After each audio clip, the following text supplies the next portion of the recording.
Hey guys, Sparky back with the long anticipated part 2 in the Gen Z nostalgia Iceberg. We're finishing up tier 1 and diving into tier 2 with this part, so strap in, grab yourself another Coke Zero, and let's get right into it. But before we do, why don't you hit that subscribe button for old time's sake. Rugrats. Rugrats is what happens when a bunch of babies are left to their own devices while their parents prove they should never have been given custody in the first place. Tommy Pickles was a 1-year-old MacGyver with a diaper and a plastic screwdriver, breaking out of cribs and leading his squad on life or death missions to places like the backyard or under the couch. Meanwhile, Chucky Finster was the neurotic sidekick who treated every slightly loud noise like the end of days. Honestly, he was the most realistic character in the show. Angelica was a toddler tyrant in a tutu, spreading psychological warfare like it was a part-time job. She convinced the babies that monsters lived in the toilet, and Reptar was a fire-breathing god who could smite them at will. Speaking of Reptar, let's not forget the full-blown cult status this giant green dinosaur had. Reptar was basically a corporate shill, and the babies ate it up like he was the second coming of Barney. The parents were completely useless. Stu Pickles built a pudding cannon at 3 a.m. because he was having a midlife crisis. Dee Dee was too busy reading pop psychology books to notice her kids were scaling the fridge, and Grandpa Lou rented an alien murder movie for the babies and then promptly fell asleep. If CPS had seen a single episode of this thing, the Pickles family would have been in a courtroom by season 2. And the twins Phil and Lil were feral. They treated dirt like it was a food group and would probably shank you with a rattle if you took their bottle. Sailor Moon. Usagi Tsukino was the least qualified savior of the universe, but thanks to a talking cat with zero patience, she gets handed a magical brooch and told figure it out. Her strategy was to cry, trip, and occasionally hit something with her tiara while hoping for the best, and somehow it worked. The Sailor Scouts were no better. Mercury is the nerd who shows up with spreadsheets and bubble attacks that look like someone spilled their bath salts. Mars is that one friend who will roast you into oblivion and act like it's tough love. Jupiter is a 6-foot powerhouse who will bake you a cake and then break your face. And then Venus is the team's chaotic PR rep, coasting on charisma and luck. Together, they're unstoppable. Mainly because their enemies can't get anything done during the 5-minute transformation sequences. The only cartoon I've ever seen, it's not technically a cartoon, unless you consider anime cartoon. I don't think anime falls into the category of cartoons, but the only animated media that I've seen that breaks the don't attack the main character while they're transforming thing is Attack on Titan. Tuxedo Mask is the guy who shows up mid-fight, throws a rose, spouts some Hallmark level wisdom, and then dips before doing anything useful. He's the magical equivalent of a guy who texts you, "Hey, you good? You need some water?" in a crisis and thinks he's the hero. The villains is like a casting call went out to every rejected RuPaul's Drag Race contestant. Queen Beryl and her minions are too busy serving Luke and being fabulous to actually win. The Scouts still save the day, but let's not pretend it's skill, it's dumb luck. Scooby Doo. Scooby Doo is about a gang of meddling kids and their walking stomach of a dog, solving mysteries that are really just elaborate insurance fraud schemes. Scooby and Shaggy aren't really detectives, but they're bottomless pits that somehow stumble into solving crimes while trying to find their next snack. Both of them would probably sell out the gang for a box of Scooby snacks. And speaking of Scooby snacks, they were pretty much their own character. Fred spent his time making overly complicated traps that always failed because he trusted Shaggy and Scooby to execute them like a freaking idiot. Daphne was supposed to be a damsel in distress, but half the time she was the only one with any sense of direction. And Velma, she constantly saved the group, dragging the circus of incompetence to the finish line. But her glasses fell off more than Fred says, "Let's split up." The villains were all washed up adults in rubber masks, pulling schemes so convoluted you think they were auditioning for Ocean's 11, all to scare off some teenagers so they can steal land, money, or occasionally a boat. Every episode ends the same. The gang unmasks the bad guy, who immediately outs themselves with a bitter rant about how "I would have gotten away with it too if it weren't for you meddling kids." Why is it every time I mock somebody, I eventually turn into Kermit the Frog? I wouldn't have gotten away with it too. If it weren't for you meddling kids and your dog. Let's not forget the Mystery Machine, a van that looks like it runs on patchouli and definitely doesn't pass an emissions test. It's a miracle these guys solved anything when half their time was spent running in circles, diving through doors, and somehow building human pyramids to escape ghosts. Seinfeld. Seinfeld is a show about 4 objectively terrible people navigating life in New York and making everyone else's lives worse in the process. Jerry, the observational comedian, spends his days nitpicking women like he's auditioning for an Olympic judging panel. If she eats peas one at a time or has a weird laugh, she's gone. The man has commitment issues. George is basically a walking midlife crisis. His hobbies include lying, scheming, and failing at everything, all while acting life owes him something. This is the guy who faked a disability for a better parking space and still got caught. Elaine is George with better hair. Her superpower is destroying relationships, and she's not above stealing coworkers' slice of cake just for chaos. Then there's Kramer, the human fever dream. He slides into Jerry's apartment like a drunk giraffe, carrying insane ideas like starting a make-your-own pizza restaurant. That actually is not a bad idea. That is a business model that has succeeded multiple times. Have you ever heard of Pie 5? It's like Subway except pizza, where if you screw it up and it tastes bad, it's your own fault. Or turning his apartment into a Merv Griffin set. Somehow, he's both unemployed and thriving. He's the kind of guy who'd find a $100 bill on the street and bet on a cockroach race. The show's genius is its absolute refusal to teach life lessons. Nobody grows, nobody learns, and nobody cares. They'll ruin careers, relationships, and funerals, all in the name of petty revenge or convenience. And somehow it's hilarious because deep down, you know people just like them. Or even worse, you are them. Sesame Street. Sesame Street is what happens when a neighborhood is run by a bunch of puppets with questionable credentials and even more questionable living arrangements. Big Bird, the 8-foot-tall yellow enigma, walks around like he's everyone's emotional support bird, even though half the cast seems to barely tolerate him. Meanwhile, Oscar the Grouch lives in a trash can and somehow has the audacity to complain about his living conditions? What? It's literally in his name, to be grouchy.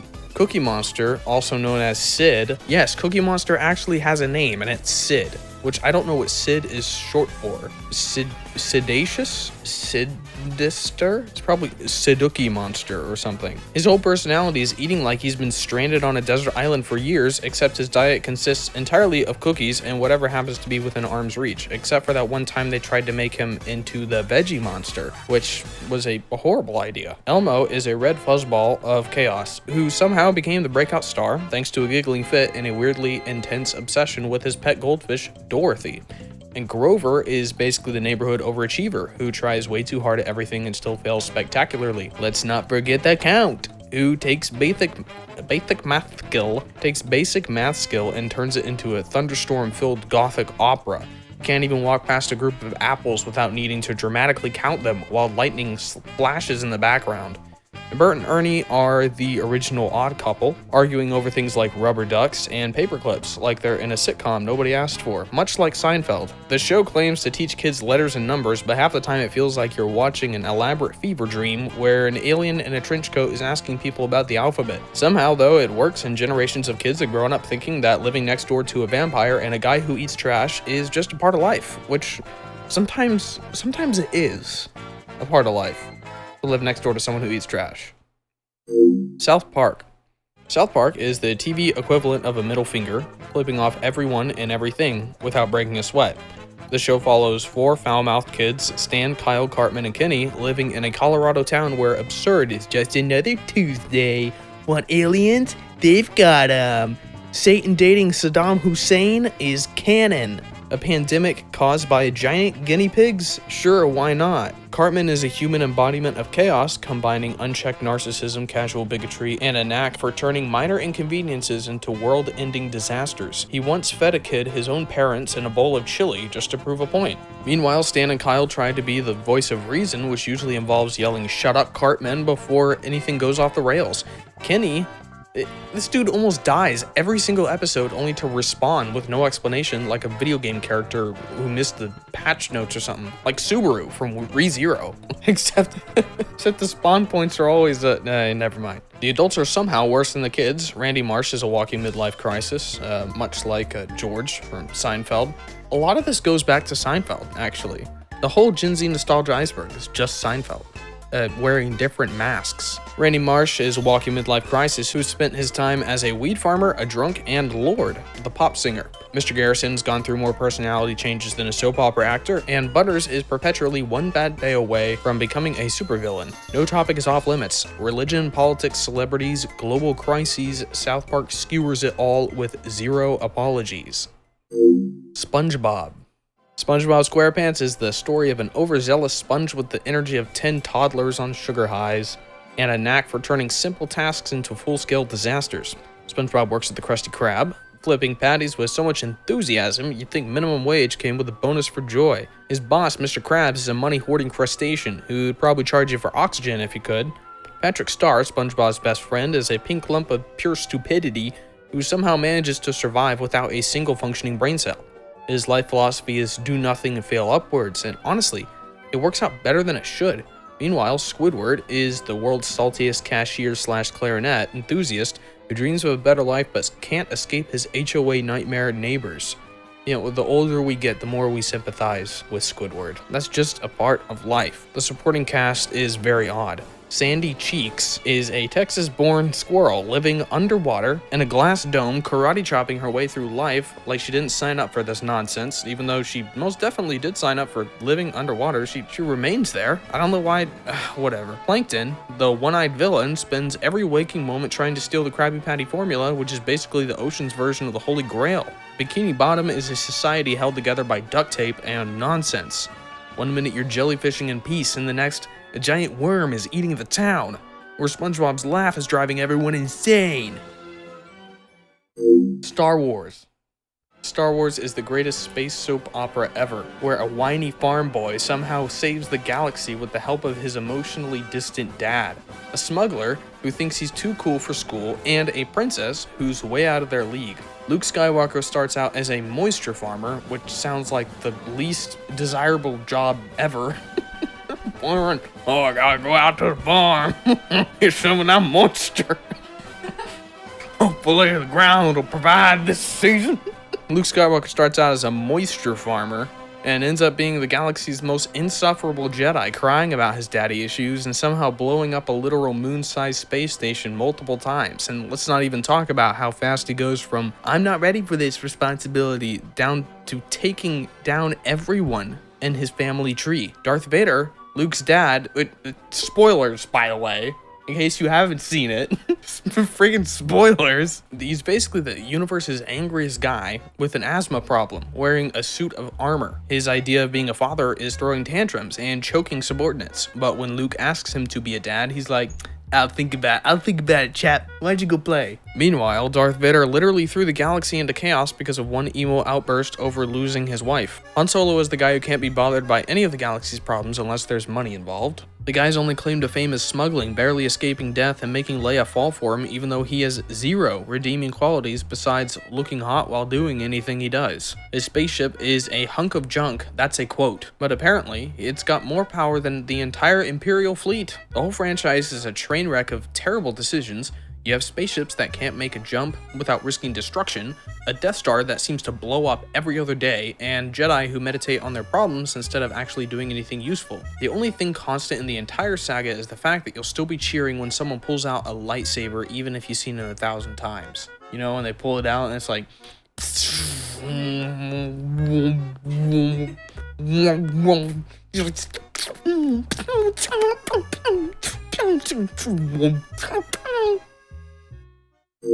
Steven Universe. Steven Universe is a fever dream. There are a lot of these that are just fever dreams. Steven Universe is a fever dream about a kid named Steven who's half human, half gem, and somehow destined to save the world even though he can't handle his own childhood trauma. His mom, Rose Quartz, is a cosmic-level rebel who left behind a trail of emotional wreckage and a legacy of, I'm not going to tell you everything because it's complicated. So Steven, the one who inherited her magical powers, spends his days trying to figure out how to stop the universe from imploding, while also dealing with his literally broken family. The crystal gems, Garnet, Pearl, and Amethyst, or Garnet, Amethyst, and Pearl if we're going with a theme song, are supposed to be his guardians, but they're more like emotionally unstable roommates. Garnet stays calm, but she's secretly a fusion of two gems with relationship problems. Pearl's a neurotic perfectionist who's still bitter about everything. and Amethyst is a walking mess who treats every situation like it's an open bar. The plot is full of questionable decisions like, let's create a rebellion and fake my own death for dramatic effect, all leading to Steven cleaning up the mess. And don't even get me started on the fusions, where two characters merge and somehow become, something different, because that's healthy. It's strange. It's bizarre, glittery mix of space politics, singing, therapy lessons, and very questionable morals, because I'm not sure the moral lessons that are taught are very vague and hard to understand, unless I'm just stupid. Teen Titans.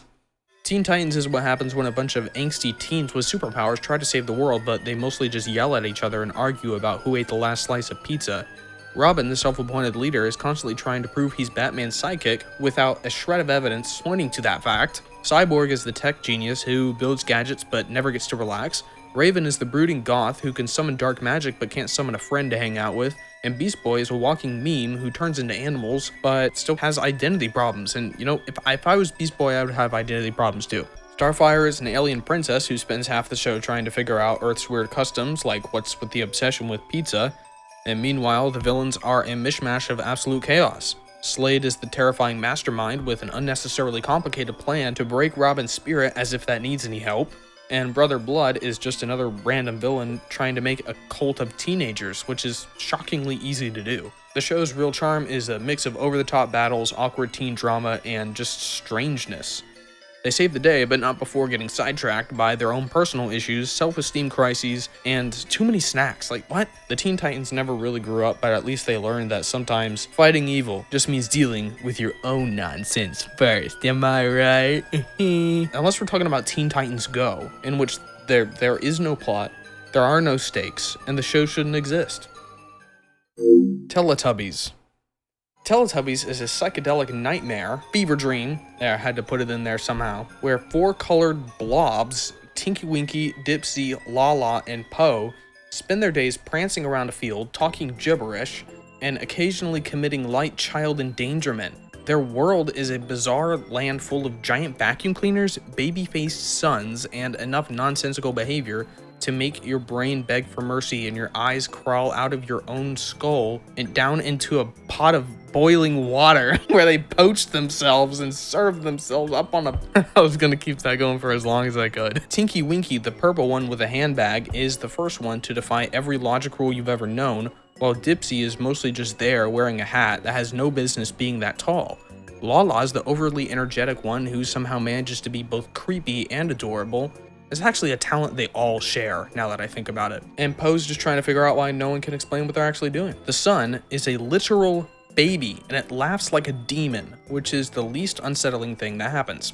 And there's Nunu, the sentient vacuum cleaner who cleans up the giant messes, and looks like it's one malfunction away from a freaking nuclear explosion. The plot is non-existent. It's just full of random moments that somehow teach kids about colors, shapes, and the fact that the world is a weird, unsettling place where nothing is explained and nothing makes sense. It's like someone dropped a bunch of toddlers, a couple of puppets, and a bag of mushrooms in a room and says, yeah, that's a really good idea. Invest, like the meme with the dude hitting the button. Another fun fact, just look up pictures of these things. They're at least like 6.5 or 7.5 feet tall. It is horrifying how tall these are. Fun fact number 3, my mom never let me watch the show, not because she thought it was creepy, but because she didn't want me to waste my time.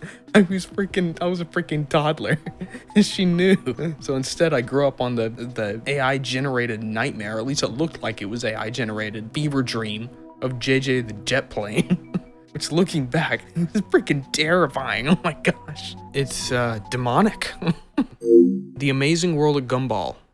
The Amazing World of Gumball is what happens when a blue cat and goldfish with legs try to survive the dumpster fire that is their life, but they somehow add fuel to the fire and burn down the entire city. Gumball Watterson is the kind of kid who can't go 5 minutes without causing some kind of catastrophe, and that's what you get for naming your kid after a candy. His fish brother, Darwin, aptly named, is the poor sap who's just along for the ride and trying and failing to be the voice of reason. That's not how Darwin sounds, but that's my headcanon of how I wish he sounded. I think it would be a lot funnier if he was British.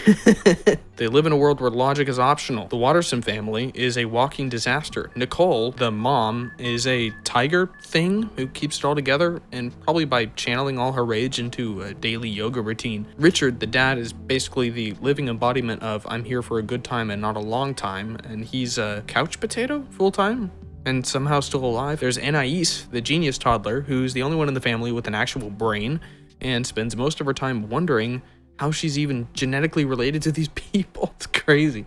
But she's a toddler. That's the thing. The animation is crazy. One second, Gumball is chatting with a 2D character, and the next, he's standing next to a real-life coffee cup or a claymation dog. It's like if Shrek in South Park had a baby and the baby never learned how to follow the basic rules. Nothing makes sense, and that's what makes it so perfectly messed up. The Big Bang Theory.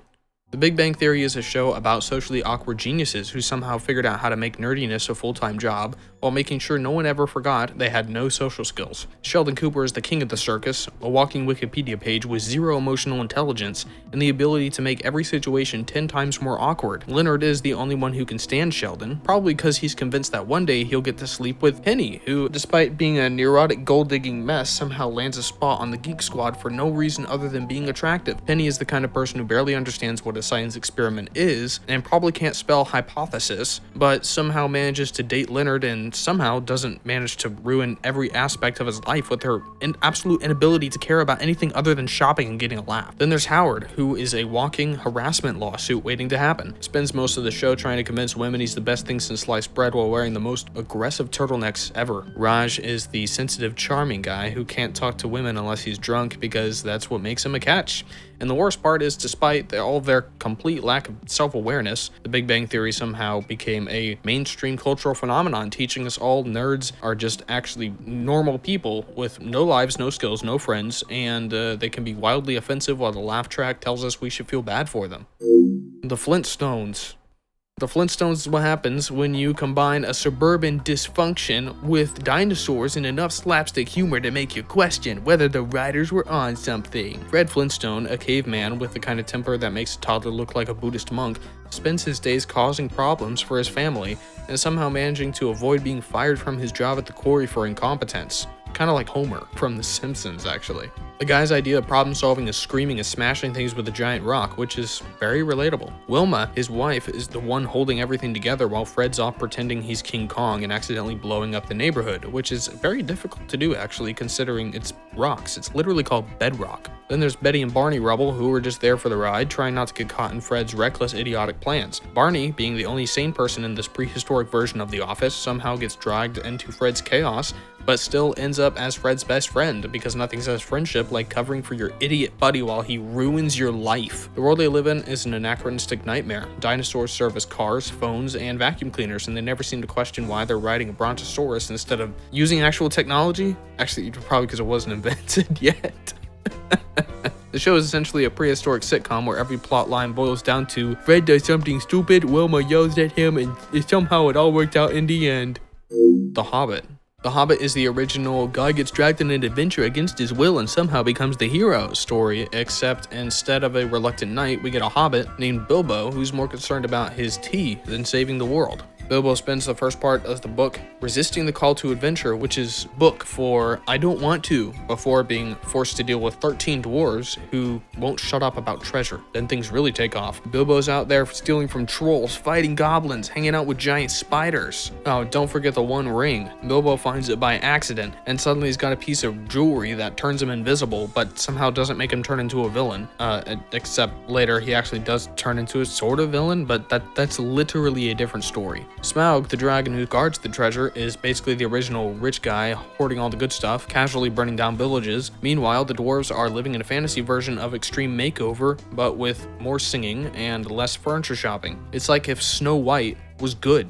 Bilbo somehow manages to outwit everyone and become the least likely hero, making the whole thing less about fighting monsters and more about don't underestimate the guy with the magical jewelry, which, obviously Gandalf knew. I don't want to get too, actually, but, obviously Gandalf knew exactly what he was freaking up to the second he came out, the second he got out of Gollum's cape.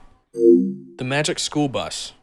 The Magic Schoolbus is a fever dream, boom, fever dream of educational chaos where a bus full of kids gets shrunken down and blasted into the most absurd science adventures imaginable. Miss Frizzle, the driver, is the kind of teacher who thinks field trips should involve shrinking into the human bloodstream or taking a trip to the center of the earth because it's fun. She's basically the love child of a mad scientist and circus ringmaster who somehow passed a background check to teach middle school kids. The kids are a nightmare of overachievers and liability lawsuits. Arnold, the guy who always regrets everything, spends most of the episodes trying to opt out of the trip like the sensible person he is, except for that one time where he hit self-delete. He committed self-delete in one of the episodes. He took off his helmet in space. He's an idiot. He's like, I'm done with it. I don't want to live on this planet anymore. And he takes off his spends most of the episodes trying to opt out of the trip like the sensible person he is, but Miss Frizzle just can't hear it. She's got selective hearing. She's like an old dog. Meanwhile, the rest of the class is so used to being turned into germs, amoebas, or traveling through the digestive system, they treat it like a regular day. Onto the bus. It's not just any school bus. It's a magic school bus. Shape-shifting sentient vehicle that can transform into anything from a submarine to a spaceship to a flying hot dog. Is a perfectly normal method of transportation for school children, obviously. Throw in some dramatic narrations, a science lesson, and the fact that every episode ends with a kid's life hanging by a thread, and you've got yourself a show that's educational, absurd, and memorable. Every trip is more dangerous than the last, but hey, at least they were learning, right? Yeah, learning about death and the fragility of life. The Pink Panther. The Pink Panther was the smoothest cat to ever grace the screen. Yes, better than Garfield, smoother than Garfield. He's a pink, wordless, jazz-powered troublemaker who glides through life like nothing can touch him. Need a painting stolen? He's your guy. Escaping from an angry mob? Done before breakfast. He's not solving mysteries, he's creating them. The humor is peak slapstick, where the Panther doesn't have to say a word because his smug grin and perfect timing do all the talking. He's the type to steal your wallet, charm your date, and leave you wondering how it happened. His nemesis, usually a clueless detective or some unfortunate person who's just minding their own business, always ends up looking like a fool while the Panther strolls away to a smooth jazz outro. Now the theme music. Henry Mancini's jazzy masterpiece is so iconic it basically made the Panther himself unnecessary. The tune starts and you're already picturing him sneaking through some mansion, casually dodging traps and outsmarting everyone in the room. The Powerpuff Girls. The Powerpuff Girls is what you get when a science experiment goes wrong, or right-ish. Professor Utonium tried to make the perfect little girls with sugar, spice, and everything nice, but thanks to a chemical X slip-up, he accidentally created 3 pint-sized superheroes with fists of fury and the emotional maturity of kindergartners. Because they were kindergartners, or toddlers, or something like that. They were very young. Blossom is the bossy leader with a knack for overplanning everything. Bubbles is the deceptively sweet one who will hug you 1 second and laser eye you the next, and Buttercup is just there to murder you. Together they protect Townsville from the villains who look like they were designed in a fever dream. Yeah, boom, fever dream. Also, Townsville? Townsville. That's dumb. That's a dumb name for a town. Ville. Speaking of villains, Mojo Jojo is their main nemesis, a hyper-intelligent monkey with a helmet that doubles as a Wi-Fi router. There's him, which is a literal devil in lobster claws and thigh-high boots who brings the chaotic evil theater kid energy. And then there's the Amoeba Boys, who are not really villains and more like participation trophies. Despite saving the city on a daily basis, the girls still get grounded by their dad, Professor Utonium, who's somehow fine with letting his kids fight crime, but draws the line at them staying past their bedtime. Townsville relies on 3 kids to keep it safe, which says a lot about the local government. The Simpsons. The Simpsons is what happens when a dysfunctional family becomes the cornerstone of pop culture and takes over Sunday nights for decades. At its center is Homer, a walking disaster with a donut addiction and the decision-making skills of a squirrel. Whether he's causing nuclear meltdown, fighting an inanimate carbon rod for glory, or inventing the flaming mow, Homer's life is one long string of dumb luck and bad ideas. Marge, the blue-haired saint of Springfield, holds the family together with patience that borders on supernatural. Bart is a chaotic gremlin whose hobbies include vandalism, prank calls, and generally making Skinner's life horrible. Lisa is the overachieving middle child, stuck in a family that doesn't deserve her intellect, while Maggie is silently watching everything unfold, probably plotting to take over the world or something. Springfield itself is a circus of weirdos. Mr. Burns is a crypt keeper billionaire who treats employees like vending machines. Moe runs a bar so depressing it's practically a cry for help. Ned Flanders is Homer's relentlessly cheerful neighbor with abs that raise way too many questions for a guy who reads the Bible for fun. The show's humor hits everything: politics, religion, pop culture, and even its own longevity, and it's not afraid to roast everyone, especially itself, which is why it's managed to stay relevant for so long. Thomas the Tank Engine. Okay, I gotta get this out of the way. Am I the only one who thought that this show was called Thomas the Train? You did too?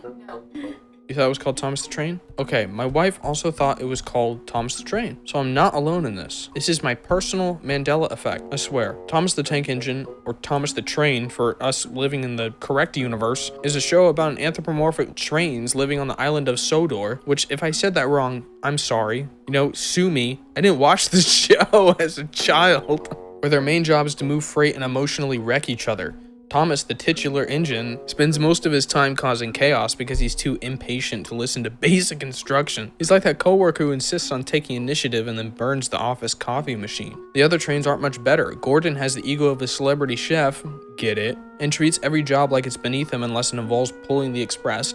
Percy is the sweet but gullible sidekick who somehow always ends up cleaning up Thomas's mess. And James is just flexing his red paint job like it's an Olympic sport. Sir Topham Hatt, also known as the Fat Controller, runs the whole operation like a Victorian-era drill sergeant. His favorite catchphrase, "You've caused confusion and delay," is a polite way of saying, "I regret hiring you." The show's tone is deceptively dark. Trains get bricked into tunnels, left in scrapyards, or publicly humiliated for minor screw-ups. Maybe it's the quirky narration that makes it endearing, or maybe it's the unspoken rule of Sodor. If you mess it up, you'll pay for it, but you'll still get another chance, after some mild public shaming. Tom and Jerry. Tom and Jerry is the eternal saga of a cat and mouse, locked in a battle so violent it makes action movies look tame. Tom, the world's unluckiest house cat, spends every episode trying and failing to catch Jerry, a freaking douchebag with tactical genius of a military strategist and the personality of a smug little gremlin. This is my hill to die on. Jerry is the bad guy. He's the bad guy. I'm sorry. Someone had to say it. Have you guys seen the episode where they're knights? It's called like two or the three, I think it's the two Mouseketeers. Yeah, I think it's the two Mouseketeers. Tom is given orders, very specific orders, to get rid of the mouse problem by the end of the night, and it doesn't work because Jerry is an insufferable nightmare. And at the end of the episode, Tom gets beheaded by guillotine. This is a cat who's just trying to do his job. He's down on his luck. I'm serious. This is horrible. The weapons of choice in the show are anything and everything. Frying pans, dynamite, anvils, cheese traps, you name it, they've weaponized it, like the US government. Tom's plans are always elaborate and doomed, like painting a fake tunnel on a wall and getting run over when it somehow turns real. Jerry, on the other hand, wins through sheer pettiness, turning Tom's schemes into elaborate self-destructions, because he's evil. It's less like a rivalry and more like a live-action physics experiment gone horribly wrong, where the physics is rigged against Tom. Occasionally they'll call a truce, but it never lasts. Whether they're sharing a meal or teaming up against Spike the Bulldog, it always ends with someone getting smacked in the face with a 2x4. And it's always Tom. Transformers.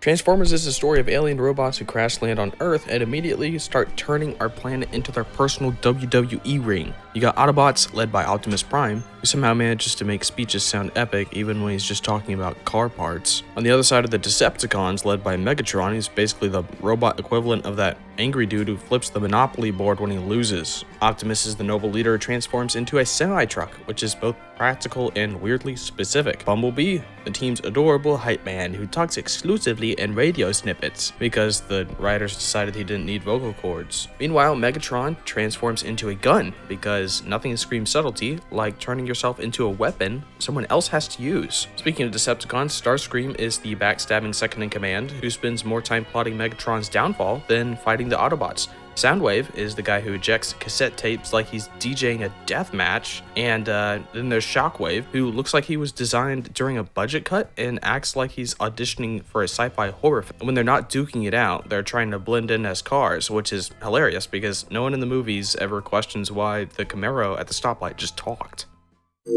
Wheel of Fortune.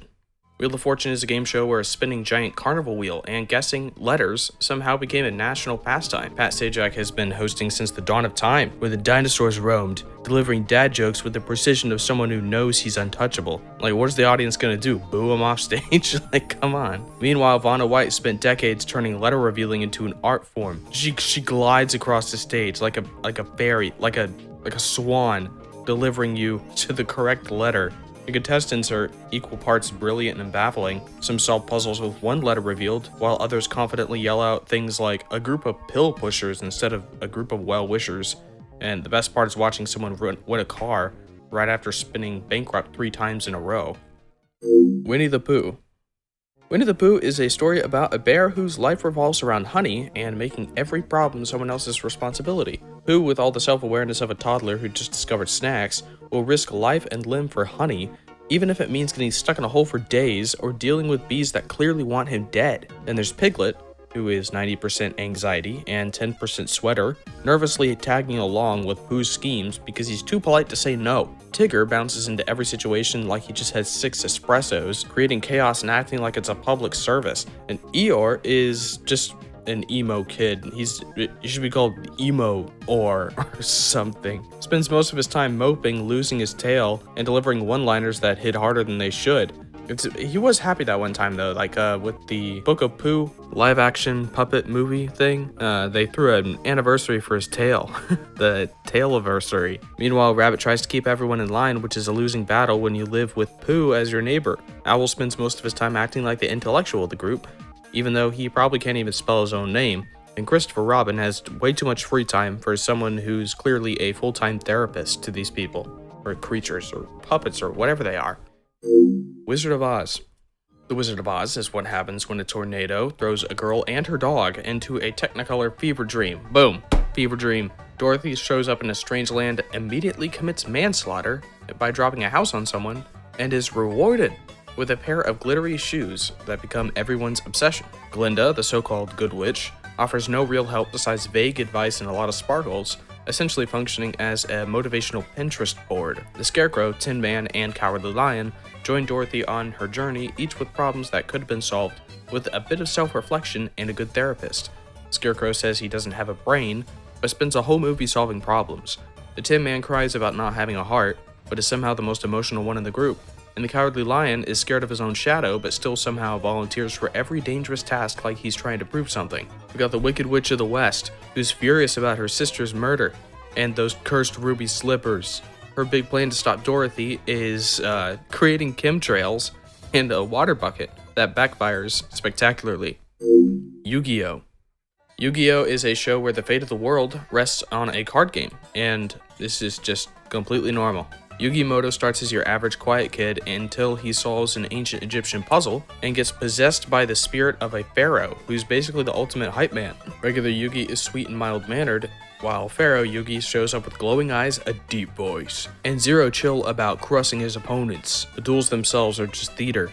Cards explode, holograms scream, and every move is announced like it's part of a Shakespearean monologue. Kaiba, the resident rich kid rival, treats the game like his personal revenge saga and builds a stadium just to flex on Yugi. His obsession with Blue Eyes White Dragon is so intense it's basically a character of its own. The stakes are insane. Lose a duel and you're not just embarrassed, you might lose your soul, fall into a shadow realm, or get trapped in a card forever. Pegasus, the original villain, hosted a deadly card game tournament for fun, complete with mind-reading powers and a flair for wearing wine-colored velvet. And somehow this is all taken dead seriously by everyone involved, which I guess it should be taken dead seriously considering you could literally lose your soul, and that's what makes it amazing.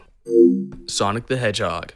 Sonic the Hedgehog is what happens when you combine a blue speedster with a serious attitude problem and an endless need to roast his enemies and not take any situation seriously. Sonic doesn't just run fast, he's gotta go fast. He's out there breaking the sound barrier while delivering one-liners that hit harder than spin attacks. His personality is basically, I'm better than you, and I know it, which it is usually true, but he doesn't have to rub it in so often. Dr. Robotnik, or Eggman if you want to be mean about it, is the resident villain who somehow has the resources to build massive death machines, but can't catch one hyperactive hedgehog. Spends most of his time yelling, crashing his own inventions, and wondering why his Badnik army consists of robots that couldn't pass a competency test. Sonic's crew consists of Tails, the genius sidekick who's also a mechanic, pilot, and child prodigy, pretty much a Swiss Army knife. Knuckles, on the other hand, is 1,000,000% muscle, is all brawn and no brain, constantly falling for the dumbest traps, but somehow punching his way out of every problem. And there's Amy, whose undying love for Sonic is matched only by her ability to swing a hammer the size of a truck. The whole thing plays out like a high-speed fever dream,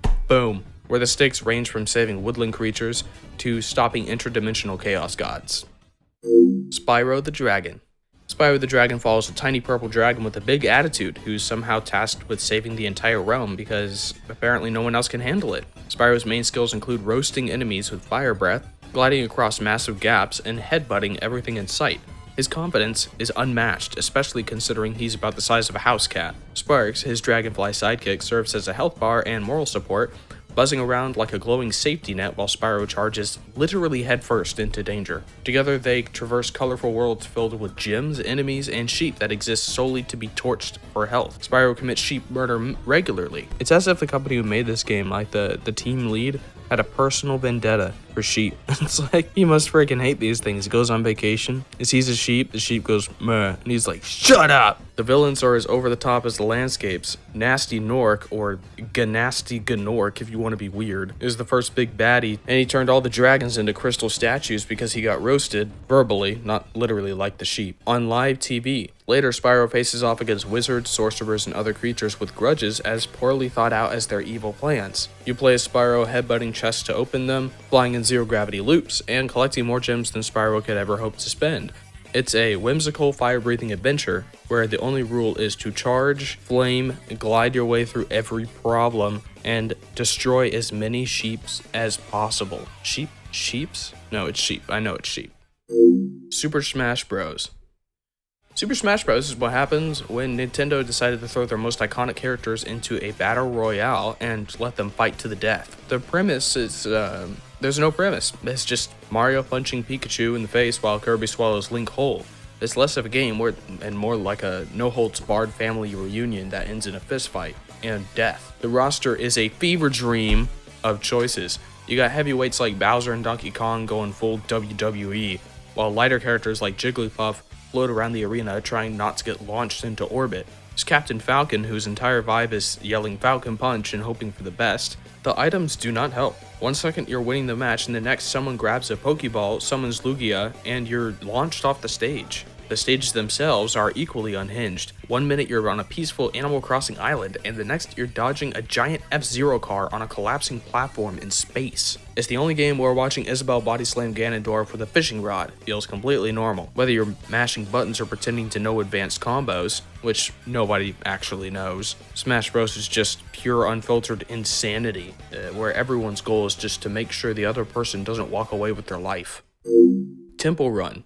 Temple Run drops you straight into a nightmare scenario. You've stolen a cursed idol from a temple, and you're sprinting for your life while being chased by what can only be described as demonic chimpanzees with anger issues. No instructions, no time to think, you just run, jump, slide, and pray your reflexes are better than your decision-making skills. The path ahead is a death trap, designed as ancient architecture. Crumbling ledges, random tree roots, and flaming pits pop up with no warning, as if the temple itself is personally offended by your existence, which it has every right to be because you just stole one of its valuable items. The pressure is real. You miss one swipe and you're either face planting into a wall or being eaten alive by these demon monkeys. Coins scattered along the way are still somehow tempting, even though you just stole an invaluable piece of history. And apparently you do need to collect them because upgrades like faster sprints and magnet power-ups are the only thing standing between you and an embarrassing death. There's no safety, there's no ending, and there's no hope. You just run until you can't anymore. It's kind of like Black Ops Zombies, you know? You know you're gonna die. Like, there's no winning, unless we're talking about the X-Fills, but no, that's not real zombies, I'm sorry. Wii. Wii was Nintendo's bold attempt at turning your living room into a chaotic motion control playground. It came with a remote that looked like a TV remote, but instead of flipping channels, you were flinging it across the room, and an overly enthusiastic game of Wii Sports. Seriously, how many TVs were sacrificed to accidental bowling throws? Oh man. There's a reason there's a warning before the game starts to put the strap on your wrist, so that if you do accidentally lose grip of the controller, at least you'll only get your wrist dislocated. Wii Sports is the crown jewel whether you box, bowl, or play tennis against vaguely humanoid Mii avatars that smiled through every humiliating defeat. Your parents probably got way too into it too, sweating through a match of Wii Tennis like it was the Wimbledon finals. And don't forget the Wii Fit balance board, which called you out on your posture and weight like a passive-aggressive fitness coach. The library of games was just, there were so many freaking Wii games, dude. It was insane. You had race karts and Mario Kart Wii, You could have a virtual sword in Legend of Zelda Skyward Sword. It was crazy. The Wii Shop channel had the catchiest music in gaming, which should really be the background music for the Nintendo Switch eShop, for the Nintendo Switch Online. It wasn't perfect, but the motion controls were either your best friend or your worst nightmare, depending on the game. But the Wii brought people together, and I'm happy. I'm happy that we got one all the way back in, I think it was 2006. It was a long time ago. It was a long chicken time ago. Wii Sports. Speaking of Wii Sports turned your living room into the Olympics if the Olympics had no rules and everyone was wildly uncoordinated. It came bundled with the Wii, which automatically made it the most popular game on the Wii, and also made it the go-to game for family gatherings because everyone was familiar with it. Accidental injuries, figuring out just how competitive Aunt Karen could get. It was definitely an adventure every time. The games were simple. Tennis had you flailing around like you were swatting at invisible bees, and bowling suddenly made everyone care about wrist flicks and spin. Baseball was less about skill and more about praying the motion controls recognize your swing before your patience ran out. And boxing, oh my gosh, boxing is just you channel your inner Rocky, just sweating and punching the air while your opponent's me calmly dodged everything like a smug ghost. And then of course there was golf, which nobody played. Nobody played the golf. If you say that you played golf in Wii Sports, you are lying. It's just I don't make the rules. I'm sorry. Rickroll. The Rickroll is the internet's greatest ambush. A prank so simple yet so enduring. It turned Rick Astley into a meme god. It all starts innocently enough. A link promising something exciting, like a big announcement or a secret content. You click, eager to see what's behind the curtain. And boom!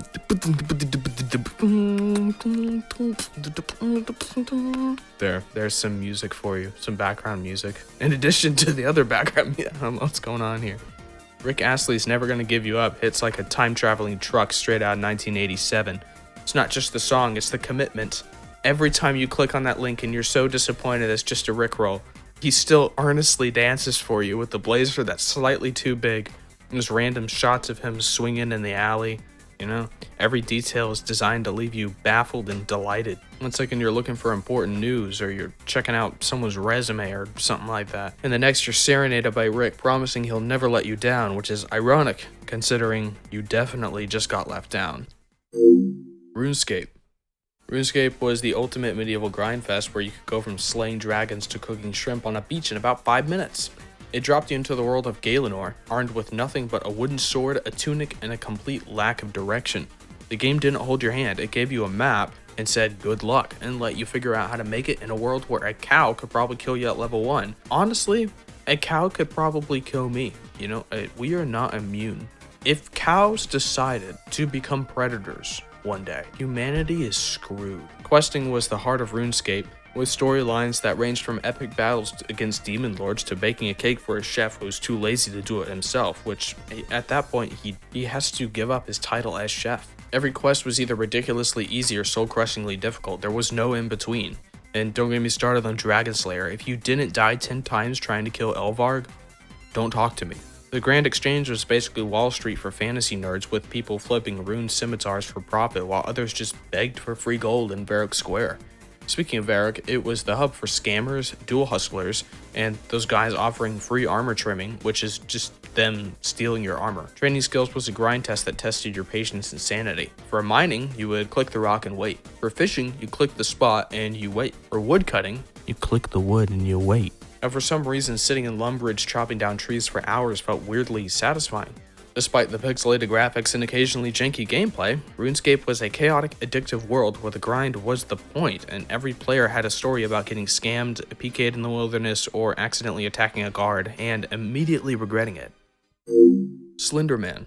Slenderman was the internet's original boogeyman, a tall, faceless entity in a suit, who somehow made business casual terrifying. But I've never understood the phrase business casual. I mean, look at how he's dressed. You go to a wedding dressed like this. Nothing casual about this. He started as a photoshopped image on a forum, lurking creepily in the background of old photos, and quickly spiraled into a full-blown horror icon status. The lore is that Slenderman stalks people, causes paranoia, and makes you question why you ever wandered into the woods in the first place. The real fear came from the unknown. He had no face, no voice, No clear motives, just those unnervingly long arms and a vibe that screamed, "You're not gonna make it out of this alive." And if his presence wasn't creepy enough, he had a habit of kidnapping kids and driving people to madness. It's like he read the handbook on nightmare fuel and highlighted every freaking page. Then there was the game Slender the 8 Pages, a game which turned every gamer into a paranoid wreck. The goal was simple. You had to collect 8 pieces of paper scattered across a dark forest. The issue was that Slenderman teleports closer with every page you grab, and staring at him too long ends with static on your screen and a jump scare that'll make you reconsider your life choices, or why you're even playing the freaking game in the first place. Despite being born in the early days of internet horror, Slenderman transcended meme culture, creeping into fan art, creepypastas, and some questionable real-life choices. WatchMojo.com. WatchMojo.com is the YouTube equivalent of a fast food chain. It's ubiquitous, reliable, and somehow always there when you don't know what else to watch. Their bread and butter is top 10 lists on literally everything, from top 10 most iconic movie villains to the top 10 chairs in pop culture. And there's no topic too random or niche for them to rank. The format is simple. A narrator with a smooth, overly professional voice lists off entries with just enough info to keep you watching even though you already know it's number 1. That sounds like my channel. Every list is punctuated by stock footage, licensed clips, and the occasional factoid you didn't know you needed. It's like trivia night for pop culture junkies with more countdowns and less arguing over whether something deserves its spot. Except you will absolutely argue about whether something deserves its spot. You'll just do it in the privacy of your own home. Critics might call them predictable or formulaic, but that's kind of the point. Watch Mojo is like comfort food for your brain. It's perfect for when you're procrastinating, looking for background noise, or just want to yell at the screen because your favorite thing didn't rank higher. Silly String. Silly String is proof that humanity will turn anything into a party weapon. It's a can filled with neon stuff, where the goal is simple. Spray first and run. The string itself looks like colorful spaghetti, but feels like it's been engineered in a secret lab to stick to everything except to what you actually want it to stick to. Using Silly String turns any occasion into a battle zone. A birthday party turns into a war. A wedding turns into the groom getting ambushed. If someone dresses fancy, it's too bad they're a target now. The cleanup is where the real nightmare begins. The harmless fun has a habit of fusing itself to carpets, clothes, and your dignity. It also has unexpected uses. Apparently, Silly String was used by soldiers in Iraq to detect tripwires because it's light enough to catch on them without triggering the explosives. So yeah, the stuff you use to ruin Uncle Gary's backyard is also tactical gear that you can use to give Uncle Gary PTSD and ruin the family barbecue in another way. I mean, this thing has so many uses. Slap bracelets. Slap bracelets were peak 90s fashion playground chaos. The simple strip of metal wrapped in colorful fabric that could go from flat to wrist hugging into single slap. But they weren't just accessories, they were statement pieces that said, "I like neon, animal print, and wrist pain." The appeal was universal. You trade them, collect them, and sometimes duel with them like tiny flippy swords. And if you're me, that third one is that was the primary use. And teachers hated these things, which only made them more fun. Uno. Uno is the ultimate friendship destroyer, disguised as a colorful card game, especially if you're playing spicy Uno. That is a very violent game. It's a very loud game too. Starts off innocent enough, matching numbers and colors, or maybe throwing down a few wild cards. But the second someone plays a +4, all bets are off. Alliances crumble, grudges form, and suddenly you're locked in a psychological battle over who gets skipped next. The rules are technically printed on the box, but really every family has their own rules. Like, can you stack +2 cards? Or what about hitting someone with a +4 if they just hit you with 1? Does it carry on to the next person? And nobody actually knows, but definitely argue about it for 20 minutes before someone storms off. In my house, we have this rule. I'm pretty sure it's an official rule. I know everyone says that, but still, I'm pretty sure it's an official rule to where if a player has 2 cards and they put down one of them and they're left with 1, if they don't say Uno, I'm pretty sure it's an official rule that if someone else says Uno first, like regardless of how many cards they have in their hands, then those 2 players have to switch hands. I am pretty sure that's a rule, an official rule. I'll have to look it up though. I'm gonna look it up right now. Okay, apparently, according to the official rules, guys, this is here. We heard from the horse's mouth right here. I was wrong. It is a thing to where if you have 1 card left and someone notices that you haven't said Uno, like the second you put down the fraction of the second that the card hits discard pile, then, and someone notices you haven't said Uno, You draw anywhere from 2 to 4 cards. That's the penalty. Shopping malls. Shopping malls were once the epicenter of suburban life where teenagers loitered, moms power walked, and the air smelled like a cursed blend of Auntie Anne's pretzels and Abercrombie cologne. They weren't just places to shop, they were the original social media. Back in my day, we had shopping, we didn't have blah blah blah. Complete with the status updates and forms of whatever you carried in your overpriced shopping bags. The food court was a lawless land where some random pizza chain fought Panda Express for dominance, and Panda Express always won. Someone always thought it was a good idea to eat a giant funnel cake before getting on the mall's sad little carousel. The stores were a bizarre mix of everything you didn't need. You'd go to Spencer's Gifts for gag items your parents would confiscate, Hot Topic to cosplay as edgy, and Sears to remember why you hated being dragged to the mall in the first place.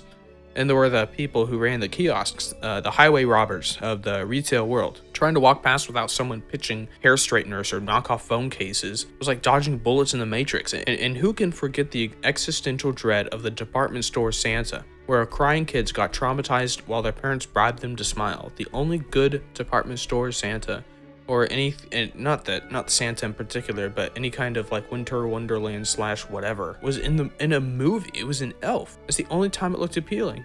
I remember one time, we were talking about nostalgia, so this is relevant. I remember one time I was taken to the mall and I sat down and told Santa what I wanted. And I said, I want a can. I said, I want a canister with like nothing inside of it. I don't even want air in there. I just want a canister of nothing. Actually nothing. I want a vacuum. A canister with just a vacuum inside. And Santa he immediately said, oh, there's no such thing. And I argued with him. Malls these days are basically haunted houses with escalators. Half the stores are empty, but the other half sell things no one's bought since 2010. But, I still like malls. I think they're pretty great. Spiderman. Spiderman is what happens when a nerdy kid gets bitten by a radioactive spider and decides to turn his crippling guilt into a full-time job. Peter Parker's life is a constant juggling act of saving New York, failing college exams, and somehow holding down the world's worst freelance gig for J. Jonah Jameson, a man so salty he could season the ocean. The dude can climb walls, swing from skyscrapers, and punch villains into next week, but he still can't pay rent on time. Every time he catches a break, life hits him with another loss. A dead uncle, a doomed relationship, or some maniac in a Halloween costume trying to ruin his day. Then there's his rogues gallery, which feels like a lineup from a rejected circus. Green Goblin is a rich guy with a hoverboard, and Doc Ock is pretty much an octopus, and the Sandman is literally dirt. And as far as the Rhino is concerned, it glued himself into a giant animal suit? Spider-Man's greatest skill isn't his spider sense or web slinging, it's maintaining optimism while New York treats him like a punching bag. He can save the city 100 times, but one bad photo in the Daily Bugle and suddenly he's public enemy number 1. WWE. WWE is what happens when a soap opera and a demolition derby have a baby and the baby gets body slammed through a flaming table. It's not a sport, it's a full contact reality show where grown adults in spandex settle their beef by yelling into microphones and throwing each other off ladders. You got The Undertaker, a literal undead mortician with a flair for theatrics, Stone Cold Steve Austin, whose entire personality is chugging beer and flipping people off, Hulk Hogan turned flexing into a personality trait, and The Rock was out there delivering smackdowns and catchphrases so iconic they landed them into Hollywood. The storylines are crazy. Someone gets hit with a steel chair and suddenly they're feuding over a custody battle ladder match. Titles get passed around like party favors and rivalries escalate over everything from stolen cars to spilled coffee. Then there's Vince McMahon, the real villain of WWE, who somehow made himself part CEO, part supervillain, and part meme. He's been powerbombed, humiliated, and had his head shaved on live TV, and he keeps coming back like a boss-level NPC who refuses to die. Alright, on to tier 1.5. All that for tier 1. A Nightmare on Elm Street. A Nightmare on Elm Street is the story of a burn-scarred freak named Freddy Krueger who shows up in teens' dreams to slash them to death, and somehow the biggest mystery is why nobody in this cursed town thinks therapy might help. The guy's entire MO is tormenting high schoolers because he got roasted literally by angry parents. Now he pops up in nightmares like some unhinged stand-up comedian with a razor glove spouting one-liners before dismembering people. The kids on Elm Street treat this like an annoying inconvenience instead of the worst possible thing. Their grand plan is to stay awake guzzling coffee or maybe ask someone to watch over them while they doze off because that always works out so well in horror movies. Let's not forget how every adult in town is either useless or actively making things worse. They're living in the murder capital of dreams, and these parents are like, go to bed, sweetheart. Meanwhile, Freddy might be the only horror villain who has as much fun killing as he does cracking jokes. If you're gonna meet a grisly end, he'll at least give you a terrible pun before you die. Watching the Elm Street kids flail around trying to fight a dream demon is half comedy and a half PSA on why you should never skip out on mental health support. But hey, at least they're getting sleep. Until they're not and they freaking die. The spoiler, that's another spoiler alert by the way. The kids die. Most of the time. Adult Swim. Adult Swim is like cable TV's basement after midnight where all the discarded ideas roam free. It's stuffed with bizarre shows that make you question the creator's sanity more than your own. You think talking milkshakes, foul-mouthed children's cartoon knockoffs, and the occasional existential meltdown in animated form. It's a place where you stumble upon Aqua Teen Hunger Force at 2 a.m. and wonder if you accidentally ate something laced with hallucinogens. Avatar. Avatar is the movie where humans decide to play intergalactic colonialists on a planet full of tall blue cat people who basically live inside a Lisa Frank folder. And the plot is that evil corporations want some space rock called unobtainium, which sounds like it was named by a freaking 5-year-old. Meanwhile, the protagonist, Jake Sully, is a paralyzed Marine who becomes a giant blue alien to exploit them until he decides that he likes them and abandons his own species. Throw in weird hair braid mating scenes and massive neon forests and a borderline fetish for becoming one with nature, and you got a film that made billions. Bambi. Bambi is the Disney classic that made generations of kids cry within the first 10 minutes. Except for me, I knew his mom died, but at the same time, it never really registered with me. I don't know, keep in mind, I also thought Bambi was a girl. So, I don't know. It starts with a cute wide-eyed deer prancing around a magical forest until a hunter straight up murders his mom. Cue traumatized children an ice-cold lesson that nature doesn't care about your tears. Bambi then moves on like nothing ever happened and spends the rest of the movie learning how to walk, fight, and flirt, because apparently that's how deer deal with crippling grief. Thumper, the motor-mouthed rabbit, is the closest thing to a therapist he's got, and good luck with that. It's basically a coming-of-age story where the age part arrives right after a bullet puts a hole in his mom. Battlestar Galactica. Battlestar Galactica is a sci-fi soap opera where humanity's last survivors zip around in space in a giant warship dodging killer robots called Cylons. The Cylons look like humans, which means nobody can trust anyone else, which is perfect for fostering mutual paranoia and hooking viewers on episodes of Are You Secretly a Toaster? The show's main pastime is giving everyone a drinking problem and moral dilemmas at gunpoint. Commander Adama tries to keep order, but half the crew is a hair's breadth away from staging a mutiny or hooking up with a Cylon, and sometimes it's both. It's like if Lost happened in outer space, except with more gunfights and fewer decent vacation options. The only real takeaway is if your robot starts acting sketchy, don't hook up with it. Beauty and the Beast. Beauty and the Beast is Disney's tale of Stockholm Syndrome masquerading as a love story. Belle, a bookworm with the worst sense of stranger dangers, trades her freedom to save her dad and ends up stuck in a cursed castle run by sentient furniture. The Beast is basically a hairy rage monster, and his idea of flirting is yelling until Belle cries. The castle staff is more concerned with choreographing dinner musicals than staging a rescue, and Belle just rolls with it because apparently reading about red flags isn't the same as recognizing him. That is a lesson that Book Talk needs to learn very quickly. Everyone's just hoping that if she kisses the Buffalo Man, he'll turn hot again and stop the singing candlestick from annoying everyone to death. But really, I think Belle wanted him to stay as the Buffalo thing. She wanted him to stay as the Beast. You look at her face when he turns into a human. She is disappointed. She wanted him just as is. Cars. Cars is a Pixar movie about talking automobiles in a universe where humans apparently went extinct and no one's questioning how gas pumps work or who built the roads. Lightning McQueen is an ego on wheels, racing around as if endorsements were the only thing that gave his life meaning. He crash lands in Radiator Springs, a town so dead it's basically the Fallout version of Route 66, where residents spend their days gossiping about who changed their tires last week. The moral is to slow down and appreciate small-town life, except you can't help but wonder, how do the cars reproduce? Is there like a car factory where they oh, that sounds super morbid. Why do they have door handles if no one drives them? The movie never explains, probably because once you start asking questions, the entire premise just becomes extremely disturbing. Child's Play. Child's Play is a horror series where a creepy redheaded doll named Chucky gets possessed by a serial killer's soul and turns every child's worst fear into a bloody reality. The doll freaking goes on a rampage, dropping F-bombs and stabbing anyone who looks at him sideways. You'd think people would just drop kick him, but no, everyone stands around screaming until Chucky carves them like a Thanksgiving turkey. It's basically a PSA on why you should never trust a talking doll, or maybe just don't buy your kid one at all. Why are we still buying dolls? That's creepy. Haven't we learned anything from The Conjuring or Annabelle or any one of those movies? Somehow the franchise keeps going because no matter how many times Chucky gets fried, melted, or blown up, someone always manages to resurrect him because they're freaking stupid. Coco.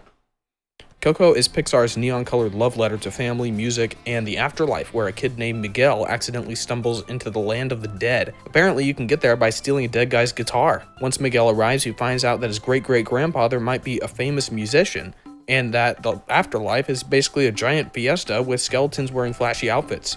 The real terror is that if no living soul remembers you, you fade into cosmic oblivion, which is Disney's way of making you feel guilty for never calling grandma. The movie's a roller coaster of emotional blackmail that reminds you to treasure your ancestors, or else you'll watch them evaporate into dust while a mariachi band plays a sad tune, which is exactly how I want to go out. Doctor Who. Doctor Who's the BBC show about a time-traveling alien who keeps regenerating into increasingly eccentric British actors. The Doctor bops around in a police box called the TARDIS because apparently space-time technology didn't update past 1963, and saves, that's in quotes, saves the universe by meddling in everyone's timeline. Each companion tags along like some wide-eyed intern just to get traumatized by Daleks, Cybermen, and the Doctor's habit of ghosting them without saying goodbye. The moral is, if you hear the sound of a wheezing TARDIS, expect your life to get turned inside out, and probably end in heartbreak or freaking death. Finding Nemo. Finding Nemo is the Pixar flick about a clownfish dad so paranoid he might as well be helicopter parenting from 20,000 Leagues Under the Sea. The dude loses his son because Nemo's a rebellious kid with a gimpy fin and daddy issues. And then it's a cross-ocean odyssey featuring sharks on a 12-step program and a forgetful fish named Dory who'd lose her own freaking tail if it wasn't attached. The lesson is, don't smother your kids or they'll get scooped up by divers and stuck in a fish tank with psychotic little girl who shakes bags of aquatic life like maracas. Forrest Gump. Forrest Gump is the movie where a simple-minded guy stumbles through every major American historical event without realizing it, and somehow comes out the other side rich, famous, and heartbreakingly naive. He's like the Forrest of all trades, a football star, war hero, ping pong champion, business mogul, all while pining for a girl who treats him like a last resort. Ginny drifts in and out of his life, bringing emotional whiplash, and a kid he didn't know existed. Meanwhile, we're all supposed to be inspired by Forrest. Friday the 13th. Friday the 13th is the slasher series that made hockey masks terrifying and teenage summer camps the go-to place for ritual sacrifice. Jason Voorhees is a drowned kid who resurrected as a silent murder machine, wandering Camp Crystal with a machete. Every group of horny, substance-abusing teens that shows up thinks they'll have the time of their lives until Jason shows up to chop them into little pieces. The formula never changes. Half-naked teens, bad decisions, stab, stab, and repeat. Jason himself says nothing, literally nothing, because he's way too busy scowling behind the hockey mask as the body count racks up. And the moral of the story is that if you see a lake named Crystal, and it's deserted except for one creepy shack, just turn the car around. Frozen. Frozen is the Disney musical that made snow synonymous with "shut up with that song." Elsa, the Ice Queen with zero emotional regulation, accidentally plunges her entire kingdom into eternal winter because she's too scared to talk about her feelings. Anna, her overly perky sister, decides true love is worth risking frostbite and manipulative princes. The whole plot revolves around sibling drama and a reindeer who's somehow more emotionally developed than most of the human cast. And there's Olaf, a sentient snowman who's too clueless to realize summer will literally kill him. Meanwhile, the soundtrack is catchy enough, unfortunately, to haunt you in your sleep, ensuring you'll never truly let it go. Ghostbusters. Ghostbusters is the movie where four misfits make a living catching ghosts with nuclear-powered vacuum cleaners strapped to their backs. Dr. Peter Venkman is a sarcastic creep who hits on his possessed client instead of doing actual science. Ray's enthusiasm for the job is overshadowed by the fact that he mortgaged his life away to buy a haunted house. Egon's the only one who seems like he knows what he's doing, but he's too awkward to function. And Winston's basically the hired gun who joins mid-film and wonders what kind of insane business he just signed up for. The big baddie is a marshmallow mascot, because apparently the apocalypse can be both sugary and horrifying. If you think about it, the city of New York hiring these guys for supernatural defense is like trusting a freaking raccoon with your garbage disposal. Halloween. Halloween is the slasher flick that launched a million sequels and made babysitters everywhere wet their freaking pants. Michael Myers is a silent, slow-walking maniac who never runs, but somehow catches everyone anyway. He's basically a real estate agent's nightmare, breaking into suburban homes in a William Shatner mask and stabbing clueless teens who think scary noises are just the wind, like they're guards in Dishonored or something. Laurie Strode, the only person with half a brain, spends the entire movie trying to survive while everyone else around her showcases Darwinism in action. And the worst part is, the dude never dies. Sequel after sequel, Michael keeps coming back, proving you can't keep a masked psychopath down, especially when there's profit to be made. Hello Kitty. Hello Kitty is the global icon that looks like a cat, but apparently isn't a cat. It's just a girl with cat-like features, according to the lore that no one reads. She's got no mouth, yet somehow she's the face of every product under the sun, from pencil cases to adult diapers, or probably adult diapers. The brand is basically a pink and bow-wrapped marketing scheme that can slap Kitty's face on anything and watch the money roll in. It's the kind of cutesy overload that makes you wonder if the entire Hello Kitty universe is just one giant cult, forever smiling but never actually speaking. Inside Out.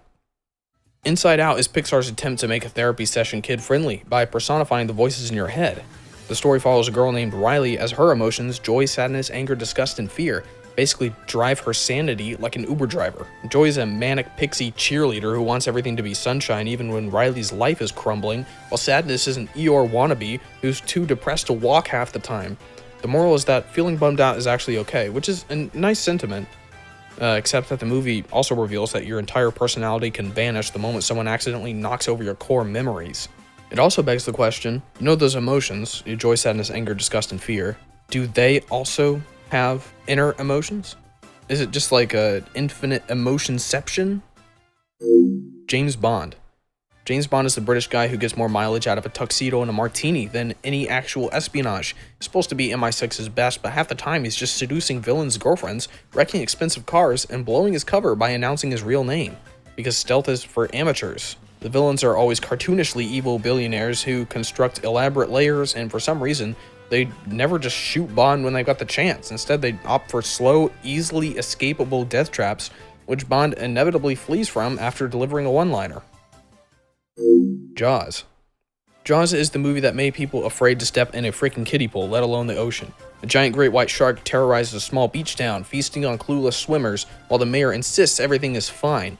The film's basically a masterclass in municipal stupidity, featuring a police chief who's out of his element, a salty sea captain who communicates in grunts, and a shark that's smarter than half the humans on the island. The real horror is watching everyone ignore the body count until Bruce the shark practically washes up on shore. And they finally decide, yeah, we should probably do something about this. Jurassic Park. Jurassic Park, also known as one of the greatest stories ever told, is the ultimate cautionary tale about why you don't resurrect dinosaurs just because you can. John Hammond, a billionaire with more money than common sense, decides to build a theme park filled with prehistoric murder lizards on an island with zero backup plans, because what could go wrong?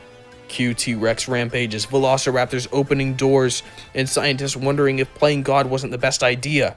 The real star here is the park's abysmal security system, which makes you wonder who certified these people to work around giant reptiles. This is also a classic example of the book is way better than the movie, or I should say books. I'm still on book 1, but man, it explains so much more. A lot of people hate on the movie because it popularized the idea that, oh, if you don't move, then the dinosaurs can't see you, the T-Rex can't see you. And they're like, there's no evidence for that, and they obviously could see you, even though the movie is very upfront with the idea that, hey, they added to the genome using DNA from other animals to complete the genome. So these dinosaurs don't look exactly like they used to, back millions of years ago. In the book, they explain, hey, part of the DNA was frog DNA, specifically for the T-Rex, and there's some species of frogs that can't see you when you don't move. So the T-Rex can't see you when you don't move. They tried it out, and oh my gosh, it worked. So that's the explanation.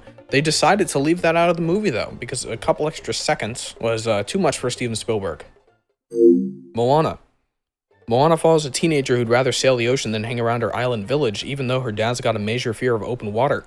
She sets off to return a magical rock to a goddess, but really it's an excuse to hang out with Maui, a demigod who can shapeshift into a bird, fish, or giant eagle, but chooses to be a smug jerk most of the time. The movie's a 2-hour commercial for tropical landscapes, and catchy songs that get stuck in your head for days, but if you ignore the fact that Moana is doing all of this to fix a disaster some jerk demigod caused, basically a story about teenage rebellion, magical tattoos, and how not to trust a chicken to navigate. Monsters, Inc. Monsters, Inc. is the Pixar film where monsters literally power their city by scaring children. Sully is a giant fuzzball who's great at scaring kids, but turns into a softie the second a kid actually shows up in his world. Mike Wazowski is the one-eyed little loudmouth who's too proud of being on a TV commercial, even if it's just half his face. The entire monster society spirals into chaos because a toddler shows up, which shows you how fragile their world is if one baby can bring it to its knees. Or it's like Ayn Rand said, one man can stop the motor of the world. And Atlas shrugged. In the end, they switched from terrorizing kids to making them laugh, proving that Monster Energy Crisis was basically a PR nightmare all along. Mr. Bean. Mr. Bean is a show about a grown man-child who can't interact with society without nearly causing a full-blown emergency. Bean stumbles through life with the charm of a toddler and the moral compass of someone who's never heard of empathy. He'll ruin your day at a laundromat, sabotage your picnic, and then smile at you like it's the most normal thing in the world. His best friend is a raggedy bear that he treats like a living creature, which tells you everything you need to know about his social skills. Every episode is zero dialogue spectacle of Bean misunderstanding basic life tasks like paying for a parking ticket or using a hotel pool without accidentally traumatizing everyone else. It was a great show. My Hero Academia. My Hero Academia is an anime where kids with outrageous superpowers called quirks enroll in a hero high school to learn how to punch bad guys in the face instead of, focusing on not dying. Deku spends the beginning of the series crying about being quirkless before inheriting the powers of All Might, a walking muscle who seems to have never heard of child labor laws. Meanwhile, half the faculty are either glorified cheerleaders or so absent you'd think Hero Society banned parental supervision. Bakugo's entire personality is "I'll kill you," which apparently qualifies him for heroism, and the rest of the class is basically a sideshow of random powers from sticky balls. That is one of the powers, sticky balls, to literal frog transformations. It's like Hogwarts for future vigilantes, except everyone's wearing spandex and screaming. Netflix. Netflix started as a DVD rental place that put Blockbuster in a coffin, then morphed into a streaming behemoth, obsessed with canceling your favorite shows right when things get interesting. They lure you in with a killer first season and act confused when you demand more, and eventually axe the series while jacking up your subscription fee. Their best idea was making binge watching a way of life, effectively turning us all into couch zombies who can't tell what day it is as long as next episode keeps popping up. Between pumping out half-baked reality shows and recycling the same 12 licensed movies, Netflix is basically Toxic X. Nick Jr. Nick Jr. is the pastel-colored babysitter you plop your toddler in front of when you need a break from real parenting. It's a network built on repetition, bright colors, and a faint hope that your kid might learn the ABCs before they learn how to navigate your bank account. Shows like Dora the Explorer pretend they're teaching geography, but it's basically 20 minutes of staring at poorly animated animals while Dora begs you to say backpacks for the 50th time. Let's not forget those nice lessons about sharing and caring, at least until your toddler has a meltdown in the cereal aisle. Paw Patrol. Paw Patrol is a show about a kid named Ryder who apparently runs the entire town's emergency services with a pack of talking puppies. The adults are too incompetent to fix a basic flat tire without summoning a Dalmatian in a fire truck. Each pup has a real job that real humans do every day, except these dogs do it better because they're dogs. In this universe, actual firefighters and police officers just don't exist. They're replaced with this... All the emergency utilities are just replaced with these dogs. They're everywhere. The formula is something goes wrong, dogs roll up in their multi-million-dollar vehicles, solve the problem in under 10 minutes, and everyone pretends it's perfectly normal that the 10-year-old is basically the mayor. PBS Kids. PBS Kids is the living room babysitter that pretends it's highbrow because it's educational, when in reality, it's a parade of underfunded cartoons propped up by donations. Shows like Arthur and Sesame Street want you to believe your kid's learning moral lessons, but half the time they're just jamming random numbers and letters down their throats hoping something sticks. And somehow, every episode ends with a message about sharing or being nice, like the entire planet isn't a ticking time bomb of chaos. Rick and Morty. Rick and Morty is what happens when a sociopathic grandfather with a god complex convinces his anxious, gullible grandson to hop across dimensions and engage in cosmic vandalism.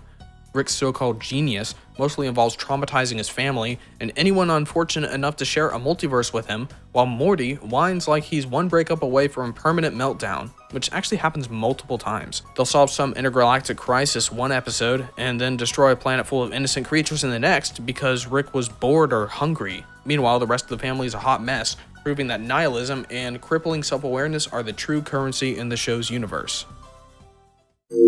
Stranger Things.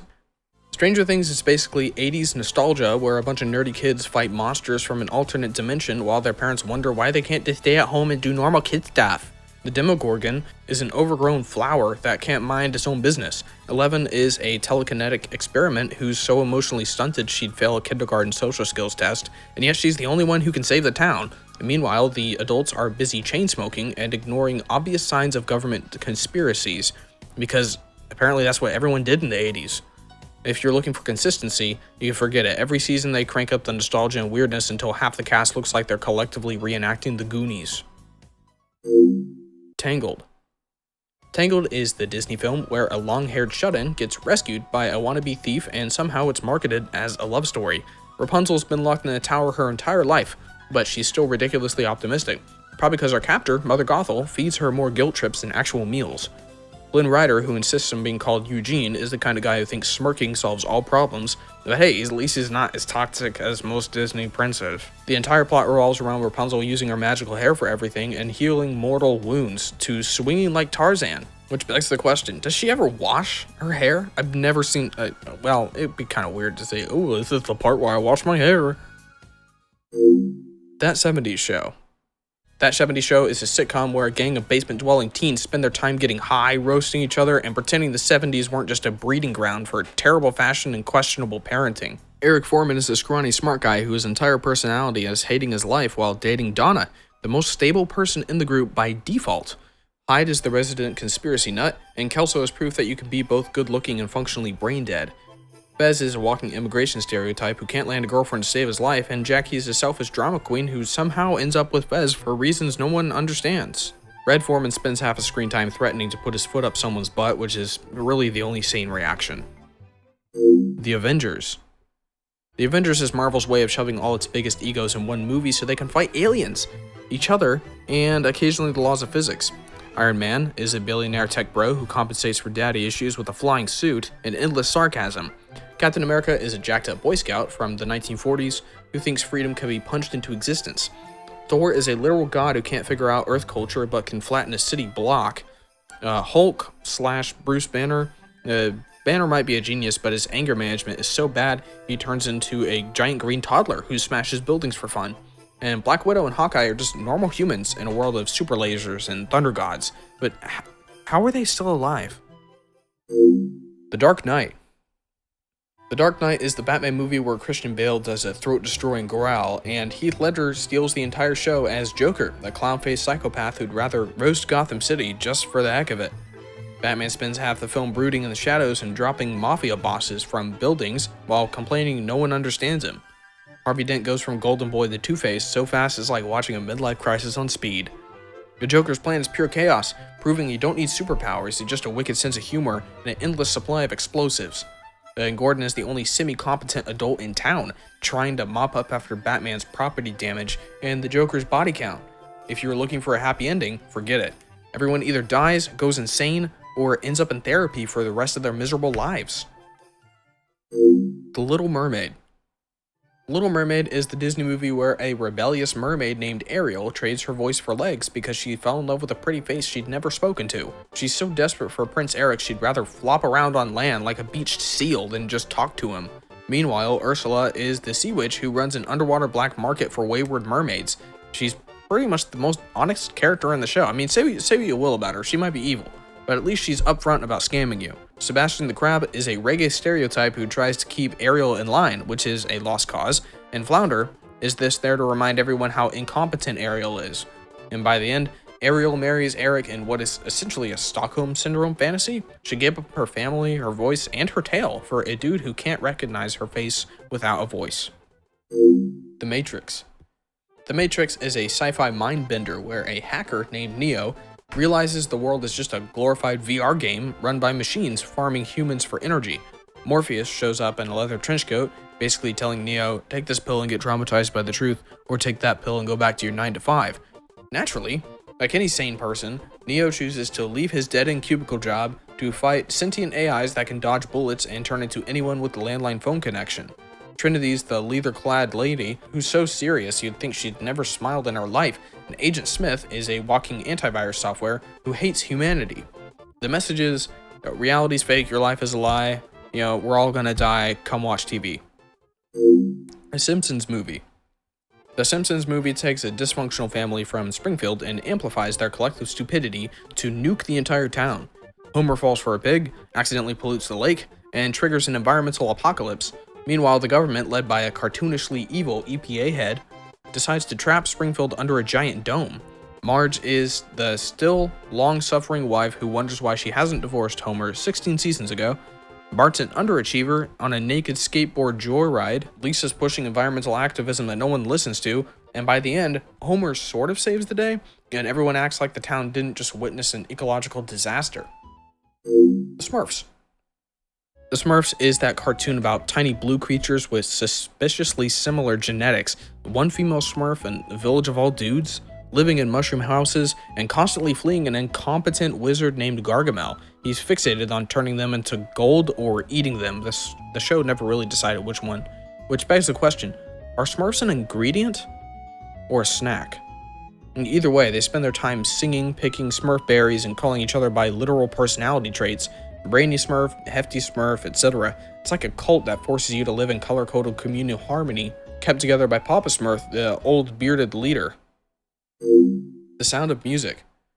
The Sound of Music is basically a Disney musical starring nuns and Nazis. Maria is a wannabe nun who can't follow rules, so the Abbey ships her off to be a governess for the Von Trapp kids, who all have the discipline of feral cats. She teaches them to sing, dance, and ruin their father's engagement to a baroness through the power of show tunes. Captain Von Trapp goes from a stone-cold Navy officer to a sappy family man and about 3 yodels, and the Nazis show up to remind everyone this isn't just a cozy singing vacation. By the end, the family escapes through the mountains, presumably singing their way to Switzerland, and leaving the audience wondering how a movie can be so wholesome, yet involve literal fascism. The Terminator. The Terminator is a sci-fi flick where a killer cyborg from the future hunts a waitress. Arnold Schwarzenegger stomps around delivering lines in a voice so flat it might as well be your car's GPS, and somehow that turned him into a Hollywood icon. Meanwhile, the human resistance's brilliant plan is to send one guy back in time with a shotgun. Skynet is an evil AI that decided the best way to save energy is to nuke humanity. It's a strange conclusion, but hey, they're the boss, they're the AI. The movie's a relentless game of hide and seek where I'll be back just means there's a sequel coming. Tom Cruise movies. Tom Cruise's entire filmography is just a highlight reel of him sprinting away from problems, be they aliens, spies, or his own mortality. Whether he's hanging off a plane in Mission Impossible or doing weird stunts in Top Gun, he's always got that manic grin that says, I don't need life insurance, who needs it? I'm not gonna die. Half his movies rely on the fact that Tom refuses to age and loves to show off. He might be the only actor who jumps on Oprah's couch in real life and leaps off skyscrapers for a living on screen. He's essentially an action figure that occasionally dabbles in Scientology. Well, yeah, maybe not occasionally. Toy Story. Toy Story is the Disney Pixar franchise that convinced a generation of kids their toys come to life the second they leave the room. Woody is a tyrannical cowboy who spirals into an existential crisis when a plastic space ranger named Buzz Lightyear shows up, convinced he's an actual intergalactic hero. Buzz is so delusional, he doesn't realize he's made of plastic and cheap wiring, yet he somehow becomes the most likable character by the end. Andy, the kid who owns them, has no idea his bedroom is a secret battleground for toy supremacy. By the time we get to the sequels, the toys are basically dealing with prison breaks, near-death experiences at the dump, and more identity crises than a midlife convention. Thanks for the childhood nightmares. Trolls. Trolls is the animated sugar rush where neon-colored creatures sing cover songs and preach toxic positivity. Poppy, the pink lead troll, is so relentlessly cheerful she could make rainbows vomit. And Branch is the resident emo troll who hoards apocalypse supplies like doomsday is next Tuesday. The big threat is the giant Bergens who want to eat trolls because apparently that's how they experience happiness. Like dogs are really happy, but I would never eat a dog. Just to clarify, I would never eat a dog. It's hard to tell if it's a cautionary tale about forced happiness or just an excuse for Justin Timberlake to drop another single. Up.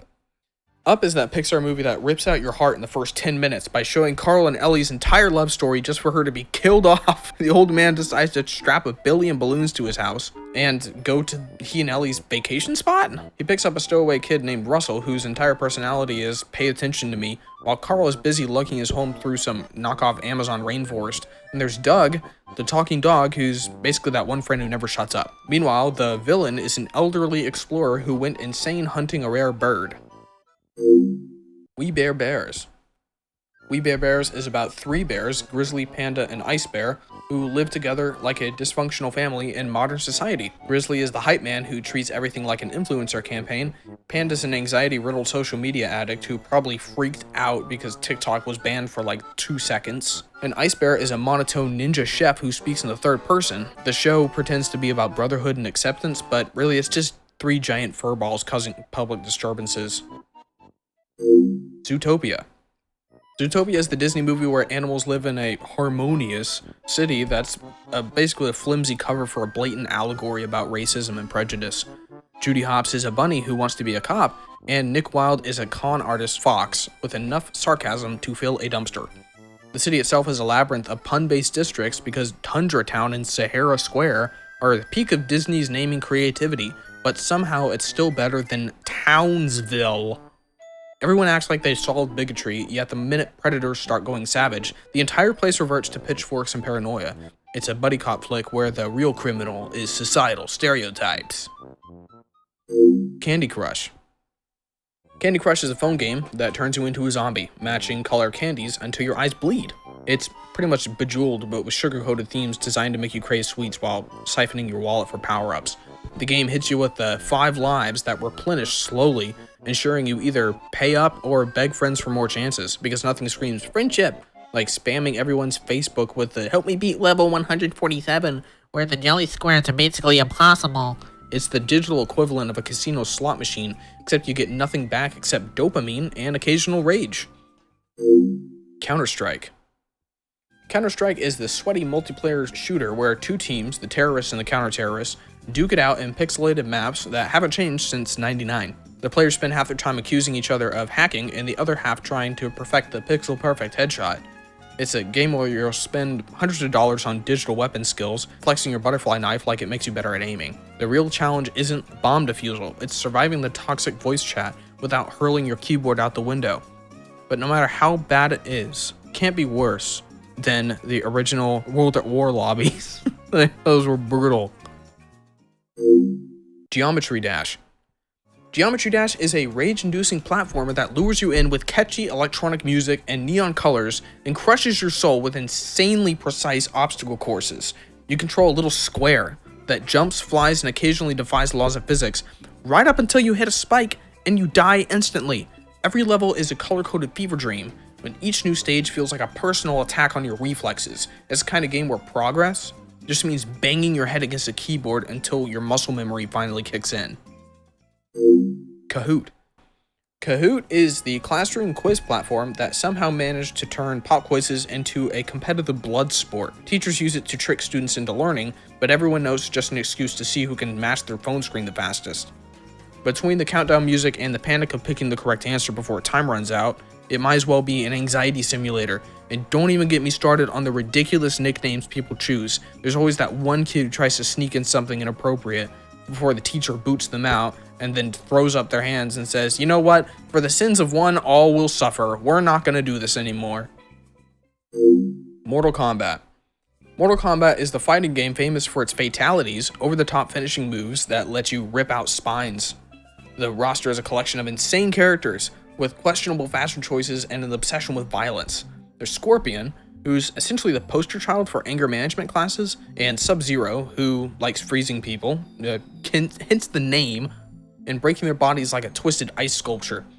The plot is fight or die, and nobody's complaining because the real joy is watching your buddy's face as you tear their character in half.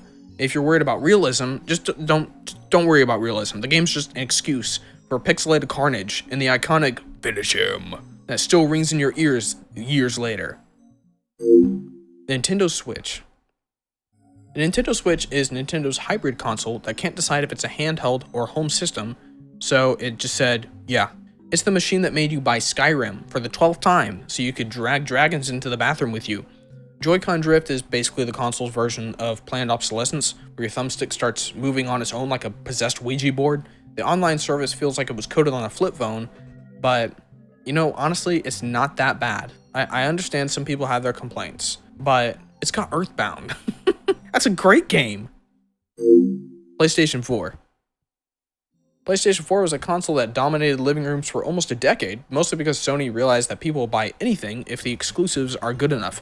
It's the machine that introduced us to endless firmware updates at the worst possible times, because apparently, you do need a 15-minute patch right when you're about to jump into a multiplayer match. The controller's battery life is about as reliable as a cheap flashlight, and half the games you install need a day one patch bigger than the entire console's hard drive, but God of War looked pretty good. PlayStation Portable. PlayStation Portable, or PSP for sane people, was Sony's first shot at handheld gaming, complete with the weird disc cartridges called UMDs that looked like they were designed by someone who hates pockets. It was the coolest gadget you never took anywhere because you were afraid of scratching the giant screen. Memory cards cost more than your rent, and the battery life died faster than your patience for the loading times. People hacked it to turn it into emulator paradise, which was arguably more entertaining than Sony's official offerings. It was like a stepping stone to the Vita, which also tanked. But hey, you God of War on the PS4. Slitherio. Slither.io? I don't know. It's an online snake game where you compete with thousands of other serpents, hoping you don't accidentally run into someone else's tail because you got greedy, chasing glowing dots. It's essentially a giant mosh pit of worms.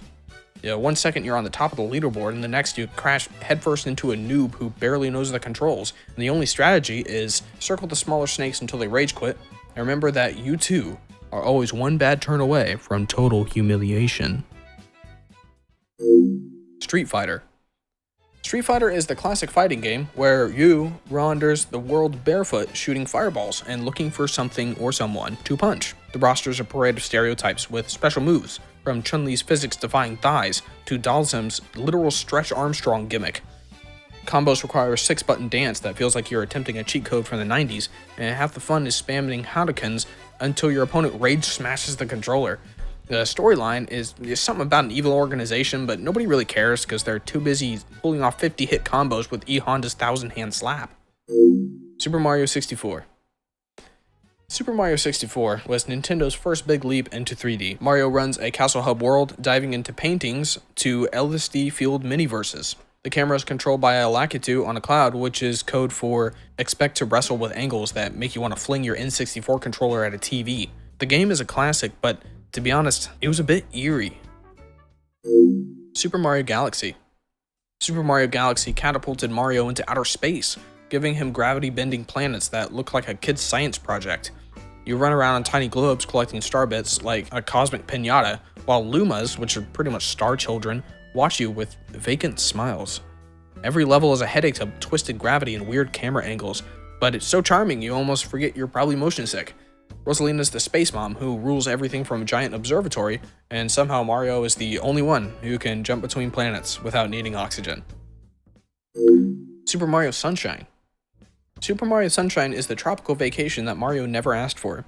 He lands on Isle Delfino, gets falsely accused of vandalizing the island, and is forced to clean it up like some glorified janitor. The Flood backpack is supposed to help, but mostly just sprays water everywhere while Mario slips around like he's on an ice rink. Meanwhile, Princess Peach is so oblivious, she can't spot her own kidnapper, who is just a paint-covered doppelganger of Mario. It's a sunny paradise filled with platforming rage and questionable camera angles that'll make you want to squirt the TV with a real hose. Legend of Zelda: Ocarina of Time. Ocarina of Time is an N64 classic where Link goes from a naive forest kid to the savior of Hyrule, mostly by smashing pots and learning a handful of songs on a magical flute. Ganondorf is basically the only interesting adult in the kingdom, and he's too busy turning everything into a post-apocalyptic wasteland to give Link any real motivation beyond, you need to stop this guy. Navi, your so-called fairy companion, screams, "Hey, listen!" so many times you think she's trying to replace your therapist. Everyone calls it a masterpiece, but to be real, come on, you spent half the game trying to adjust the janky camera so Link wouldn't fall off another ledge. The Wii U.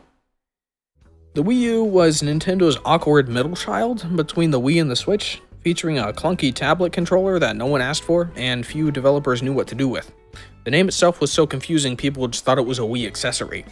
It had some decent exclusives, but you wouldn't know it because half the public didn't even realize the console existed. Meanwhile, the gamepad had a battery life so short, you'd think it was powered by a hamster wheel. If the Wii was a revolution, the Wii U was a sad after-party that no one stayed for. Xbox One. Xbox One is Microsoft's third console that launched with the notorious DRM fiasco, basically telling gamers, "We own your library, deal with it."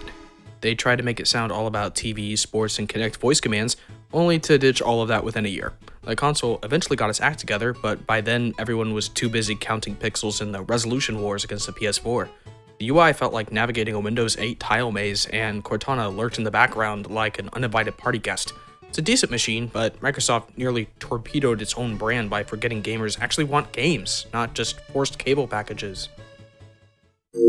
Bottle Flip Challenge. The Bottle Flip Challenge is that viral internet trend where people throw half-filled water bottles into the air hoping they'll land upright because apparently that's more thrilling than watching paint dry. It's like amateur physics class on crack. At one moment you're tossing a bottle like you're curing cancer, and the next you're screaming in triumph over a basic gravitational fluke. If you stick around YouTube long enough, you'll see montages edited like action films, complete with slow-mo shots of plastic spinning through the air. Humanity has come so far. Dude Perfect. Dude Perfect is a YouTube crew who turned trick shots into a full-time job, and somehow they're still all friends despite launching ping pong balls at each other's heads daily. They'll stand on top of a skyscraper, bounce a basketball off 5 surfaces, and sink it through a hoop that's 200 yards away because nothing screams sanity like risking your neck for internet clout. The channel is basically a testosterone-fueled summer camp where they weaponize sports equipment for trick shot glory. It's impressive, sure, but also begs the question, how many failed attempts are cut out before they nail it? The Fine Brothers. The Fine Brothers are the duo behind all those React videos where you watch other people watch stuff, which is true entertainment. They got flack for trying to trademark the word React as if they invented the concept. They gather kids, teens, elders, or random strangers and show them viral videos and then rake in the views while everyone acts surprised, like a surprised Pikachu meme or something like that. It's like cable news reaction panels except with less yelling and more exasperating sighs. The weirdest part is watching them pivot from low-effort YouTube content to weird business ventures while their cast does all the work on camera. Grumpy Cat. Grumpy Cat was the internet's favorite feline sourpuss whose real name was Tartar Sauce. How's that for humility? She went viral because her face was permanently stuck in the I hate everything mode, and the internet collectively lost its mind over how relatable that was. Naturally, her owner turned that frown into a fortune, launching merch, books, and even a movie. The irony is that Grumpy Cat never asked for fame. Obviously, she's a cat. She was just stuck with a face that made her look like she tasted lemon juice. Meanwhile, the rest of us just scrolled through memes, quietly agreeing that life is pain. Jaden Animations. Jaden Animations is a YouTube channel where the awkward, bird-obsessed artist overshares her life via smooth animations and a self-deprecating sense of humor. She'll tell you about traumatizing childhood stories or near-death travel experiences, all while drawing herself as a bean character with serious social anxiety. Each video feels like a therapy session you're intruding on, but hey, at least the animations are cute. She's living proof that if you talk about your awkward life enough, you can build a following of millions who somehow relate to nearly dying on a plane because you ate the wrong bag of peanuts. Minecraft song parodies. Minecraft song parodies are YouTube's proofs that gamers will reskin literally anything in pixel form for clicks. Take the chart-topping hits, often from pop stars who would absolutely cringe if they heard it, and then rewrite the lyrics to be about mining diamonds or battling creepers. The videos usually feature blocky characters and lip-syncing to off-key vocals, which somehow still rack up millions of views because it's awesome. It's like a karaoke night for 12-year-olds who think replacing love with lava is the pinnacle of comedy.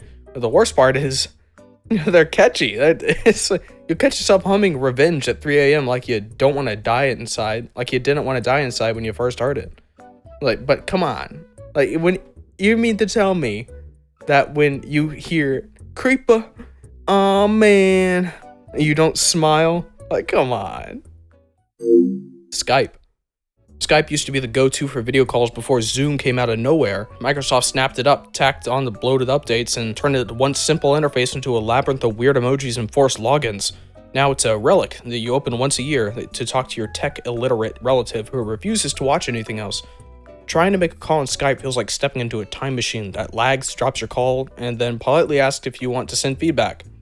The only feedback is, just die. Just die already. Just stop breathing. Vsauce. Vsauce is the YouTube channel where Michael Stevens stares into the camera and asks, "Hey Vsauce, Michael here. But where is here, really?"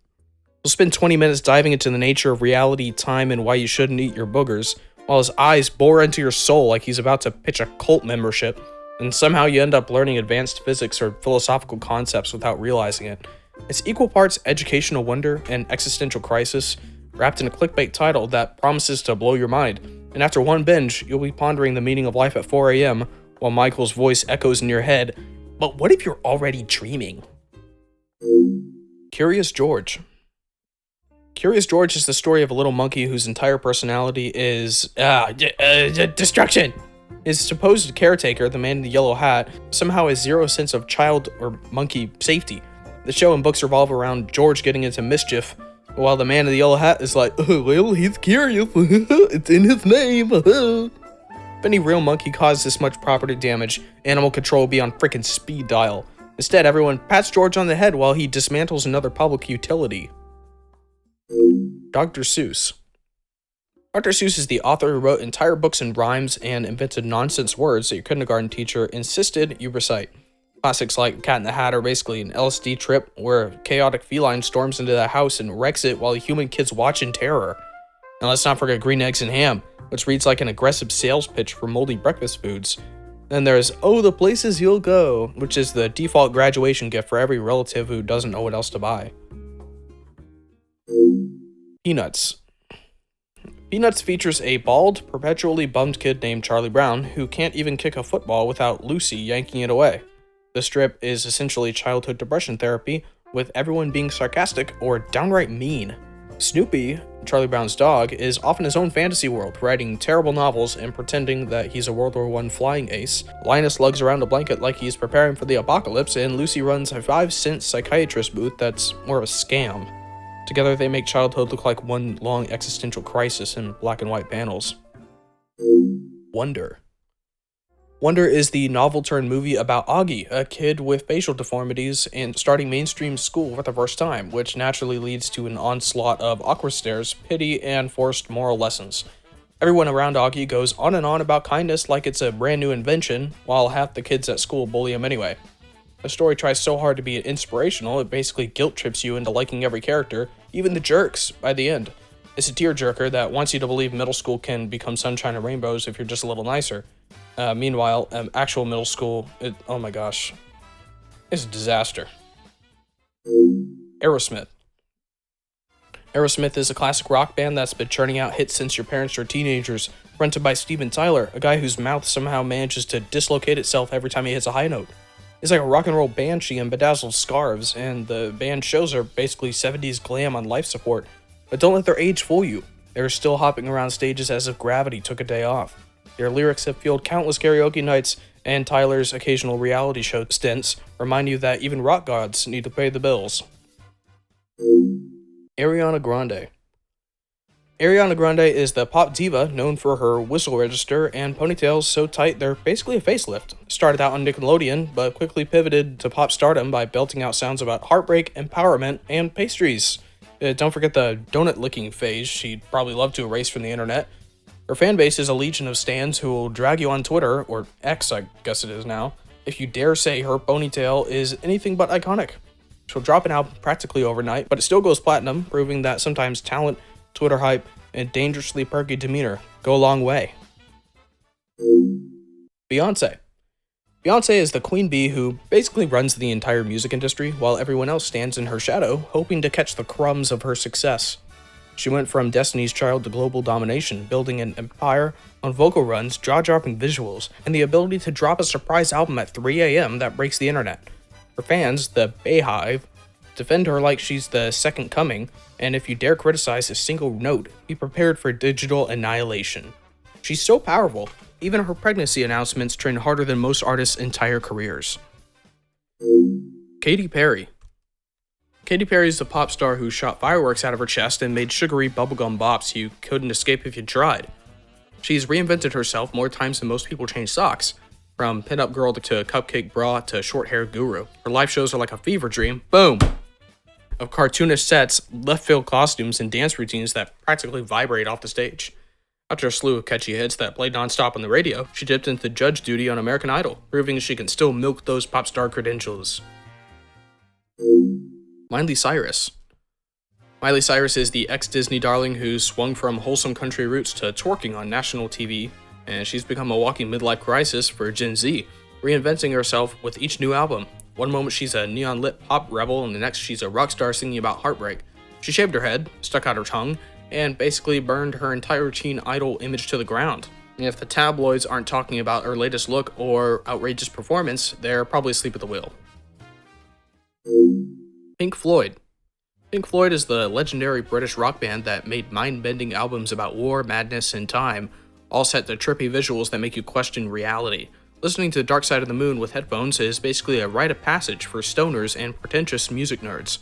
They were pioneers of concept albums that last longer than your average college lecture, yet fans eat it up like it's the gospel of counterculture.